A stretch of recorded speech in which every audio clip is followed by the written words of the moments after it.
अगर आपको इमरजेंसी में लोन की आवश्यकता है, आप आधार कार्ड पैन कार्ड के बेस पर पर्सनल लोन लेना चाहते हैं, तो आज की इस वीडियो में मैं आपको I two I funding loan application पर हम पर्सनल लोन कैसे अप्लाई करते हैं लाइव प्रूफ कंप्लीट प्रोसेस दिखाने वाला हूं। सबसे पहले आप मोबाइल की स्क्रीन पर देख लो, आपके सामने है। यहां पर हमने लोन अप्लाई किया और दोस्तों 12,845 रुपये सक्सेसफुली हमारे बैंक अकाउंट में ट्रांसफर हो चुके हैं। तो अगर आपको इमरजेंसी है, कहीं से लोन नहीं मिल रहा है, तो एक बार आप I two I funding loan application पर जाकर लोन के लिए अप्लाई कर सकते हैं। सो यहां पर लोन अप्लाई करने का कौन कौन से बेनिफिट हैं वो भी देख लें। तो भाई I two I funding loan application पर आपको 50,000 रुपये तक का मैक्सिमम लोन मिलता है। यानी कि अगर आपको ज़रूरत है 50,000 रुपये तक की छोटे लोन की आपको ज़रूरत है, तो आप यहां पर पर्सनल लोन के लिए अप्लाई कर सकते हैं। और यहां पर जो आपको लोन मिलता है वो 1 महीने से लेकर 6 महीने के लिए मिलता है। यानी कि छोटा लोन है तो उसका टेन्योर भी कम रहता है।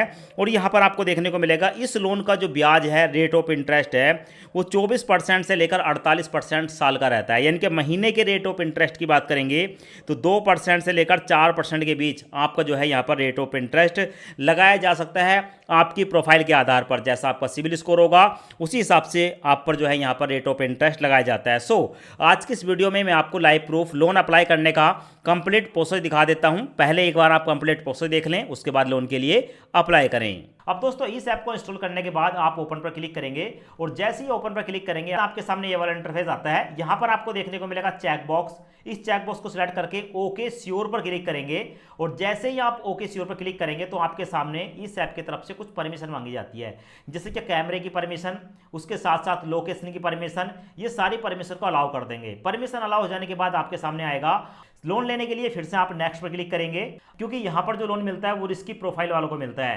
प्रोसीड पर क्लिक करेंगे। प्रोसीड पर क्लिक करने के बाद आपके सामने ये वाला इंटरफेस आएगा। अब यहां पर आपको देखने को मिलेगा कि अगर आप पहली बार लोन के लिए अप्लाई कर रहे हैं तो click here for personal loan new user आपको दोस्तों यहां पर क्लिक करना होगा। उसके बाद हमारे सामने ये वाला इंटरफेस आएगा। अब यहां पर आपको देखने को मिलेंगे कि टोटल मिलाकर 6 स्टेप हैं। Basic registration, eligibility, user detail, employment detail, education detail and documentation.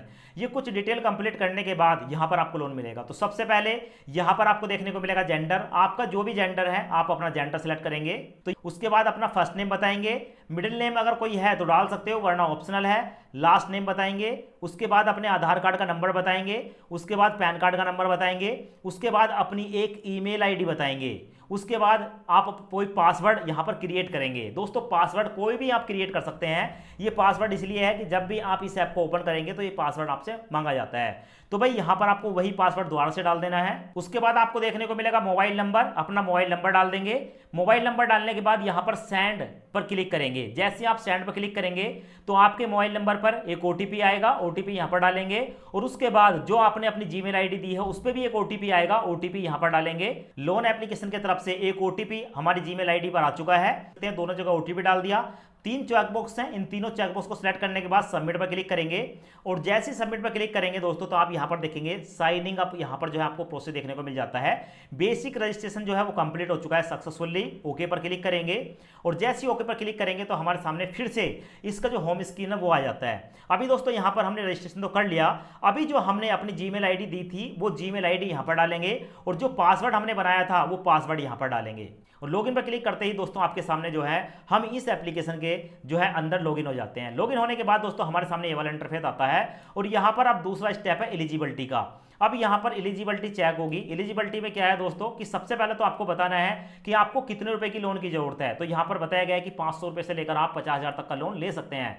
तो भाई यहां पर हम जो है 20,000 रुपए अमाउंट डाल देते हैं कि हम 20,000 के लोन के लिए अप्लाई कर रहे हैं। उसके बाद यहां पर टेन्योर डाल देते हैं हम 12 महीने का। उसके बाद पर्पस, अब देखो यहां पर ना बहुत सारे पर्पस हैं, आप देख सकते हो कोई भी एक पर्पस जिसलिए आप इस पर्सनल लोन को लेना चाहते हैं, कोई भी एक पर्पस आप यहां पर सिलेक्ट कर लेंगे। तो भाई चलो हम यहां पर पर्सनल लोन सेलेक्ट कर लेते हैं। उसके बाद है पर्सनल डिटेल। पर्सनल डिटेल में दोस्तों यहां पर आपको देखने को मिलेगा मैरिड के लिए, पर्सनल डिटेल में मैरिड है। उसके बाद दोस्तों यहां पर डेट ऑफ बर्थ डाल देंगे। उसके बाद दोस्तों अपना पिन कोड जहां पर रहते हैं पिन कोड डाल दिया। जैसे हमने पिन कोड डाला हमारा सिटी भी आ गया और उसके बाद दोस्तों एम्प्लॉयमेंट टाइप में आप सैलरीड हैं, सेल्फ एम्प्लॉय हैं या बिजनेसमैन हैं, तीनों कैटेगरी वालों को यहां पर लोन मिलता है। तो आप जिस कैटेगरी में भी आते हैं वो डाल दें। हम जिनके लिए अप्लाई कर रहे हैं दोस्तों वो एक सैलरीड पर्सन है और यहाँ पर कंपनी के नेम में क्योंकि वो एक स्कूल में पढ़ाती हैं, टीचर हैं, तो हम उस स्कूल को नाम डाल देते हैं। तो यहाँ पर है आरपीएस पब्लिक स्कूल, यहाँ पर डाल दिया। अब मंथली सैलरी, ठीक है, अब जो भी उनकी सैलरी है वो सैलरी डाल देते हैं, फिलहाल तो 15,000 रुपये हम डाल देते हैं। और यहाँ पर सैलरी मोड में cash, cheque and credit to bank, तो भाई इनको जो है चेक से पैसा मिलता है, तो हम यहाँ पर चेक सेलेक्ट कर लेंगे। उसके बाद नीचे आपको देखने को मिलेगी ज्वाइनिंग डेट। अब आप यहाँ पर, ठीक है, जिस कंपनी में भी काम करते हैं, जो भी आपका बिजनेस है, ठीक है, कब से कर रहे हो, ईयर सेलेक्ट कर लेंगे, डेट आपको यहाँ पर डेट वगैरह सेलेक्ट कर लेनी है। उसके बाद है कि टोटल वर्क एक्सपीरियंस, ठीक है, आप जिस जगह भी काम करते हैं कितने साल का एक्सपीरियंस है, यहाँ पर आप साल डाल देंगे और यहाँ पर मिलाकर टोटल आप जो है मंथ डाल देंगे, ठीक है। तो फिलहाल यहाँ पर 8 साल का एक्सपीरियंस है। उसके बाद है फाइनेंशियल डिटेल, यहाँ पर आपको देखने को मिलेगा रेजिडेंट टाइप में। अब यहाँ पर हमारे सामने 3 ऑप्शन आते हैं, रेंटेड, रेंट पर रहते हैं, ओन अपना घर है, या पेरेंट्स किसके घर में रहते हैं। उसके बाद है एनी अदर मंथली इनकम, इसके अलावा भी अगर आप महीने का आपके परिवार में या आप कोई और पैसा भी कमाते हैं तो यहाँ पर आप जो है इनकम डाल देंगे। उसके बाद है do you have any loan running, आपका कोई लोन चल रहा है, no. Do you have any credit card, no. उसके बाद स्पाउस फाइनेंशियल डिटेल में, तो यहाँ पर जो है इन फील्ड को आप नो पर क्लिक करेंगे और उसके बाद यहाँ पर आपको देखने को मिलेगा कि स्पाउस मंथली इनकम, यहाँ पर आप डाल सकते हो, चाहो तो यहाँ पर भी छोड़ सकते हो, कोई दिक्कत वाली बात नहीं है। उसके बाद यहाँ पर हम नो पर क्लिक करेंगे और उसके बाद यहाँ पर भी नो पर क्लिक करेंगे और यहाँ पर भी नो पर क्लिक करेंगे, ठीक है। तो आप अपने हिसाब से देख लें, यहाँ पर है कि भाई स्पाउस का कोई लोन चल रहा है आपके घर में, ठीक है। और उसके बाद है कि यहाँ पर कोई क्रेडिट कार्ड है, सिविल स्कोर, यहाँ पर है कि 12 महीने के अंदर कोई सेटलमेंट तो नहीं हुआ, नो कर दिया। उसके बाद कोई अनपेड लोन तो नहीं है, यहाँ पर हमने नो कर दिया, तो हम सब जगह नो करेंगे। उसके बाद दोस्तों यहाँ पर चेक एलिजिबिलिटी पर क्लिक करेंगे और जैसे ही हम चेक एलिजिबिलिटी पर क्लिक करेंगे तो हमारे सामने ये वाला इंटरफेस आता है। अब यहाँ पर देखने को मिलेगा, अब आपको अपने फादर का नाम बताना है, यहाँ पर आप देखेंगे तो फादर के नाम में फर्स्ट नेम, मिडिल नेम या लास्ट नेम यहाँ पर आप डाल देंगे। उसके बाद स्पाउस, ठीक है, यहाँ पर आप first name, middle name, last name जो भी है वो डाल देंगे और इन फील्ड को भरने के बाद आप जो है स्क्रॉल करेंगे। उसके बाद है परमानेंट एड्रेस, अब यहाँ पर आप अपना परमानेंट एड्रेस डालेंगे। उसके बाद अपना पिन कोड बताएंगे, अपनी सिटी बताएंगे और अपना स्टेट बताएंगे। अब दोस्तों परमानेंट एड्रेस डालने के बाद अगर आपको लगता है कि आपका जो है करंट एड्रेस अलग है, ठीक है, तो आप यहाँ पर करंट एड्रेस डाल देंगे। और अगर आपको लगता है आपका करंट एड्रेस और परमानेंट एड्रेस एक ही है तो आप यहाँ पर चेकबॉक्स को सिलेक्ट करेंगे। जैसे यहाँ पर चेकबॉक्स सिलेक्ट करेंगे तो सभी जगह सेम फील्ड ऑटोमेटिक यहाँ पर फिलअप हो जाती है। उसके बाद यहाँ पर दोस्तों सेव या नेक्स्ट पर क्लिक करेंगे और हमारी जो डिटेल है उसको फैच कर लिया गया है। अब दोस्तों यहाँ पर देखने को मिलेगा एम्प्लॉयमेंट डिटेल। अब यहाँ पर आप बताएंगे कि आप सैलरीड हैं या सेल्फ एम्प्लॉय हैं, तो हमने सैलरी डाला था। उसके बाद डेजिग्नेशन इन करंट ऑर्गेनाइजेशन, इस कंपनी में हम किस पोस्ट पर जॉब करते हैं, तो भाई यहाँ पर हम पोस्ट डाल देंगे जिनके लिए लोन अप्लाई कर रहे हैं। अपनी एक ईमेल आईडी डालेंगे। उसके बाद ऑफिस का एड्रेस डालेंगे, आप जिस कंपनी में या ऑफिस में जॉब करते हैं उसकी पूरी डिटेल यहाँ पर डालेंगे। उसके बाद दोस्तों अगर आप चाहें तो यहाँ पर उनका फ़ोन नंबर और एसटीडी नंबर कुछ है तो आप यहाँ पर डाल सकते हो, ऑप्शनल है, आप इसे छोड़ भी सकते हो। उसके बाद हमारे सामने आता है सेव एंड नेक्स्ट, तो दोस्तों यहाँ पर आप नेक्स्ट पर क्लिक करेंगे और जैसे ही नेक्स्ट पर क्लिक करेंगे आपकी जो एप्लीकेशन है वो ऑटोमेटिक सेव हो जाती है। अब उसके बाद दोस्तों हमारे सामने आता है एजुकेशन डिटेल। एजुकेशन डिटेल में आप बताएंगे कि हाईएस्ट डिग्री आपकी क्या है, बीए या एमए, कॉलेज का नाम बताएंगे, कोई स्पेशलाइजेशन है वो बता सकते हैं और ग्रेजुएशन आपने किस साल में किया है वो यहाँ पर डालकर नेक्स्ट पर क्लिक करेंगे। यहाँ पर हमें कुछ डॉक्यूमेंट अपलोड करने होंगे, जैसे कि पैन कार्ड। पैन कार्ड का नंबर हमने ऑलरेडी डाल दिया है। अब यहाँ पर दोस्तों अपलोड पैन कार्ड पर क्लिक करेंगे और जैसे ही हम यहाँ पर क्लिक करेंगे हमारे सामने दो ऑप्शन आते हैं। एक तो है कैमरा, हम अपने पैन कार्ड की फोटो खींचकर अपलोड कर सकते हैं, या हमारे मोबाइल के अंदर कोई फाइल है तो उसको अपलोड करेंगे। अब उसके बाद है पासवर्ड, अगर आपकी फाइल में कोई पासवर्ड है तो पासवर्ड लगाएंगे, पासवर्ड यहाँ पर डाल देंगे। उसके बाद यहाँ पर आधार कार्ड की डिटेल आती है, आधार नंबर यहाँ पर देखने को मिलेगा और यहाँ पर क्लिक करके आप अपने आधार कार्ड की फ्रंट साइड की फोटो कैप्चर करके अपलोड करेंगे। कोई पासवर्ड है तो यहाँ पर आप डाल सकते हैं। उसके बाद आपको देखने को मिलेगा अपलोड आधार कार्ड बैक साइड, यहाँ पर आप क्लिक करेंगे और आधार कार्ड की बैक साइड की फोटो खींचकर अपलोड करेंगे। उसके बाद देखने को मिलेगा करंट एड्रेस डिटेल, यहाँ पर आप टाइप ऑफ करंट एड्रेस पर जैसे क्लिक करेंगे तो आपके सामने दोस्तों कुछ डिटेल आ जाएगी, voter ID card, Aadhaar card, driving licence, postpaid mobile bill, landline bill, broadband bill और वैलिड रेंट एग्रीमेंट या इलेक्ट्रिसिटी बिल, इनमें से कोई भी, ठीक है, एक डॉक्यूमेंट की फोटो खींचेंगे और फोटो खींचने के बाद दोस्तों आप जो है अपलोड कर देंगे। उसके बाद कोई पासवर्ड है तो यहाँ पर आप डाल सकते हैं। अब उसके बाद देखने को मिलेगी बैंक अकाउंट डिटेल, यहाँ पर है upload bank account statement last 6 month, पिछले 6 महीने की आपको बैंक स्टेटमेंट यहाँ पर अपलोड करनी है।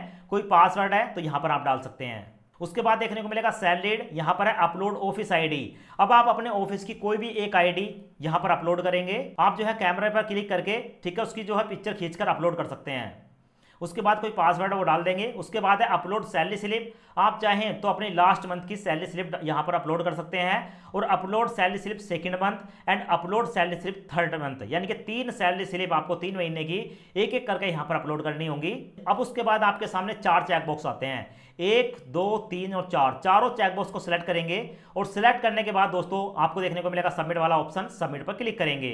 और जैसे ही आप सबमिट पर क्लिक करते हैं आपके सामने ये वाला मैसेज आता है, यहाँ पर thank you for applying for a personal loan, I2I funding someone from our team will contact you soon. अब I2I फंडिंग लोन एप्लीकेशन की तरफ से कोई भी, ठीक है, इनका एक अधिकारी हमें कॉल करेगा, और दोस्तों उसके बाद आपके पास एक कॉल आता है, या तो कॉल आएगा या आपके पास टेक्स्ट मैसेज आएगा, और उसके बाद आपको बता दिया जाएगा कि आपने जो लोन के लिए अप्लाई किया था, आपकी जो लोन की एप्लीकेशन है उसको अप्रूव कर दिया गया है। तो फिलहाल आप देख सकते हैं हमने 20,000 के लोन के लिए अप्लाई किया था, तो अप्रूवल मिला है 14,000 रुपए का, यानी कि 20,000 में से 14,000 रुपए मिले हैं। यहाँ पर आपको देखने को मिलेगा कि लोन का जो अप्रूवल स्टेटस है वो पेंडिंग है, और डिसबर्सल भी अभी पेंडिंग है, और रीपेमेंट भी आपको पेंडिंग देखने को मिलेगा। इस लोन को लेने के लिए आप नेक्स्ट पर क्लिक करेंगे, और जैसे ही नेक्स्ट पर क्लिक करेंगे आपके सामने ये वाला इंटरफेस आएगा।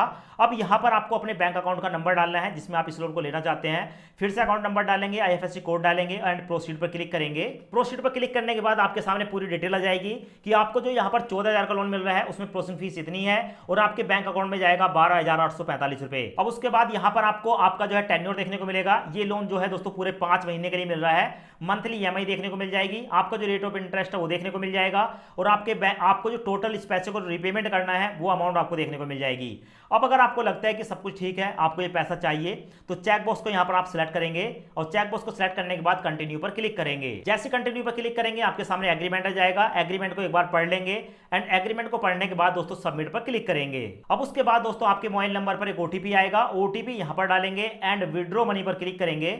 अब उसके बाद दोस्तों हमारे सामने आता है लोन एप्लीकेशन सबमिट। यहाँ पर आपको रेफरेंस नंबर देखने को मिलेगा, 14,000 रुपए का लोन मिला है, और इसमें से जो भी हमारा पैसा होगा, ठीक है, प्रोसेसिंग फीस काटने के बाद 24 घंटे के अंदर ये पैसा हमारे बैंक अकाउंट में ट्रांसफर कर दिया जाएगा।